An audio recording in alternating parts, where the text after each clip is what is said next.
آج ہم قرآن کی 21ویں سورت سورۃ الانبیاء کی بات کریں گے۔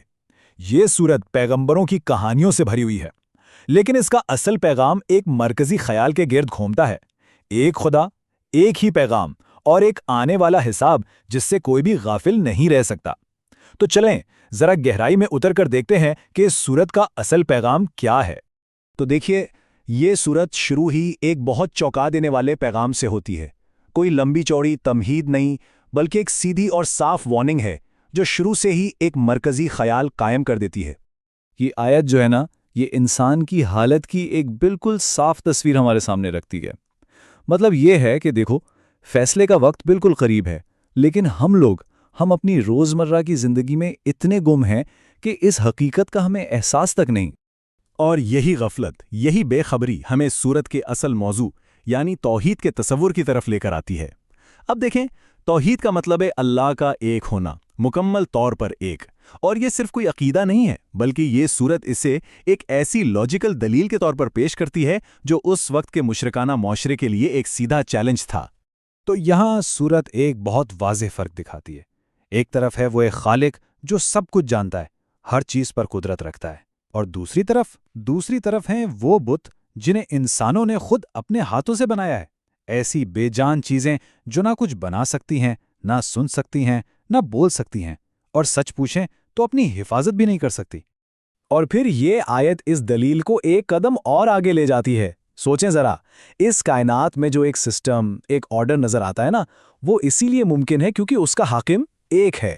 اگر ایک سے زیادہ خدا ہوتے، ایک سے زیادہ طاقتیں ہوتی، تو نتیجہ کیا ہوتا؟ صرف افراتفری اور تباہی۔ استحکام تو ہو ہی نہیں سکتا تھا نا۔ اچھا، تو یہ منطقی دلیل تو قائم ہو گئی۔ اب سورت ہمیں تاریخی ثبوتوں کی طرف لے کر جاتی ہے، اور یہ ثبوت کیا ہیں؟ یہ ہیں پیغمبروں کی ایک لمبی لسٹ جنہوں نے الگ الگ زمانوں میں الگ الگ قوموں میں آ کر بس ایک ہی پیغام دہرایا۔ سورت میں بہت سے پیغمبروں کا ذکر آتا ہے، اور یہ جو لمبی فہرست ہے نا، یہ اس بات پر زور دیتی ہے کہ توحید کا پیغام کوئی نئی چیز نہیں ہے۔ یہ پوری انسانی تاریخ میں بار بار دہرایا گیا ہے، اور یہی چیز اس کی سچائی اور اس کے الہی ہونے کی گواہی دیتی ہے۔ تو سوال یہ اٹھتا ہے کہ بھائی، ایک اکیلا انسان پورے معاشرے کے عقیدوں کو چیلنج کیسے کر سکتا ہے؟ یہ تو بہت بڑی بات ہے۔ اور سورت اس کا جواب ہمیں دیتی ہے حضرت ابراہیم علیہ السلام کی کہانی کے ذریعے، وہ جو توحید کے سب سے بڑے علم برداروں میں سے ایک مانے جاتے ہیں۔ تو حضرت ابراہیم نے کیا طریقہ اپنایا؟ دیکھیں، انہوں نے کوئی تشدد نہیں کیا، بلکہ منطق اور عقل کا سہارا لیا۔ سب سے پہلے انہوں نے سوالات اٹھائے، پھر انہوں نے ایک ایسی صورتحال بنائی، ایک ایسا سین کریٹ کیا جس سے حقیقت خود بخود سامنے آ گئی، اور پھر انہوں نے لوگوں کو خود یہ نتیجہ نکالنے پر مجبور کیا کہ جن کی وہ پوجا کر رہے ہیں وہ کتنے بے بس اور بے اختیار ہیں۔ اور جب منطق کا جواب طاقت اور ظلم سے دیا گیا تو پھر اللہ کی مدد سامنے آتی ہے۔ یہ آیت ہمیں دکھاتی ہے کہ جو لوگ سچائی کے لیے کھڑے ہوتے ہیں نا، ان کی حفاظت ایسے طریقوں سے کی جاتی ہے جن کا وہ تصور بھی نہیں کر سکتے۔ اور یہ جو حضرت ابراہیم کی کہانی ہے نا، یہ کوئی ایک الگ تھلگ واقعہ نہیں، بلکہ یہ ایک بڑے پیٹرن کا حصہ ہے۔ آپ دیکھیں، حضرت ایوب بیماری میں صبر کرتے ہیں، حضرت یونس اپنی غلطی پر توبہ کرتے ہیں، اور دونوں ہی صورتوں میں جب وہ پوری طرح اللہ کی طرف رجوع کرتے ہیں تو انہیں نجات مل جاتی ہے۔ یہ امید اور ثابت قدمی کا ایک ایسا پیغام ہے جو کبھی پرانا نہیں ہوتا۔ تو ٹھیک ہے، ہم نے تاریخی ثبوت دیکھ لیے، اب سورت ہمیں ایک اور سمت میں لے جاتی ہے، اور ہمیں دعوت دیتی ہے کہ ہم کائنات اور فطرت میں موجود نشانیوں پر غور کریں جو ایک ہی خالق کے وجود کی دلیل ہیں۔ یہ آیت واقعی بہت گہری اور طاقتور ہے۔ یہ کائنات کی شروعات کے بارے میں ایک ایسا بیان ہے جو سننے والوں کو کہتی ہے کہ ذرا بڑے پیمانے پر سوچو، اس کائناتی اسکیل پر سوچو، اور اس عظیم خالق کی طاقت کو پہچانو جس نے یہ سب کچھ بنایا۔ تو کائنات کی وسعت سے لے کر زندگی کی سب سے چھوٹی اکائی تک یہ آیت ایک بنیادی سائنسی حقیقت کی طرف اشارہ کرتی ہے کہ ہر زندگی پانی پر منحصر ہے، اور یہ ان لوگوں کے لیے ایک اور نشانی ہے جو غور و فکر کرتے ہیں۔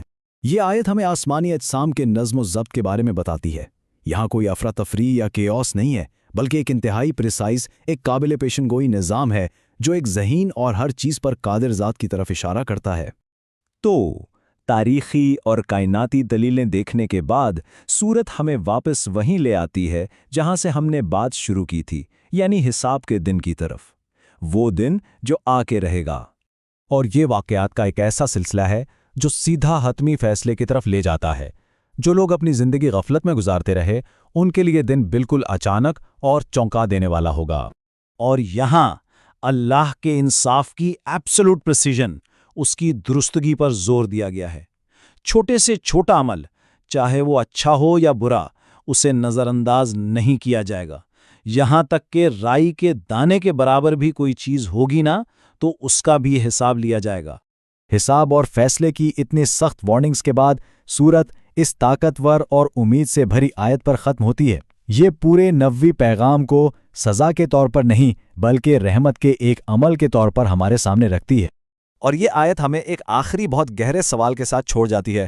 آخر یہ کیسے ممکن ہے کہ حساب کی ایک اتنی سخت وارننگ رحمت کی سب سے بڑی نشانی ہو؟ یہ وہ سوال ہے جو اس سورت کی شروعات کو اس کے اختتام سے جوڑتا ہے اور ہمیں اس کے اصل مطلب پر سوچنے کی دعوت دیتا ہے۔